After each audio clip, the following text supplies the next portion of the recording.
ഒരാൾ MP ആയി കഴിഞ്ഞാൽ അദ്ദേഹത്തിന് പ്രതിമാസം 1 ലക്ഷം രൂപ ശമ്പള ഇനത്തിൽ ലഭിക്കും.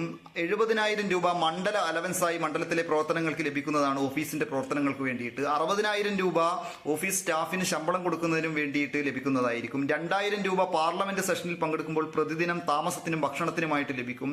ട്രെയിനിലും പ്ലെയിനിലും മണ്ഡലത്തിലെ റോഡ് യാത്രകൾക്കും വേണ്ടിയിട്ട് അലവൻസുകൾ ലഭ്യമാണ്. 34 തവണ പ്ലെയിനിൽ ആഭ്യന്തര യാത്രകൾക്ക് ഫ്രീ ആയിട്ട് യാത്ര ചെയ്യാവുന്നതാണ്. അദ്ദേഹത്തിനും കുടുംബത്തിനും ഔദ്യോഗികവും അനൌദ്യോഗികവുമായ യാത്രകൾക്ക് വേണ്ടിയിട്ടാണ് അങ്ങനെ കൊടുക്കുന്നത്. അതിനൊക്കെ പുറമെ ഇന്ത്യയിലെ ഏത് പ്രധാനപ്പെട്ട നഗരങ്ങളിലും അദ്ദേഹത്തിന്റെ പ്രവർത്തന കാലയളവിൽ അദ്ദേഹത്തിന് ഔദ്യോഗിക വസതികളിൽ താമസിക്കുന്നതാണ്. അത് ഉപയോഗപ്പെടുത്താത്തവർക്ക് 2 ലക്ഷം രൂപ വരെ പ്രതിമാസം അതിന്റെ ഭാഗമായിട്ട് ലഭിക്കുന്നതാണ്. കേന്ദ്ര ഗവൺമെന്റിന്റെ ആരോഗ്യ ഇൻഷുറൻസ് സ്കീമിൽ ഇദ്ദേഹവും കുടുംബവും പങ്കാളികളായിരിക്കും. അതുകൊണ്ട് എല്ലാ ആരോഗ്യ പരിരക്ഷയും ലഭിക്കുന്നതായിരിക്കും.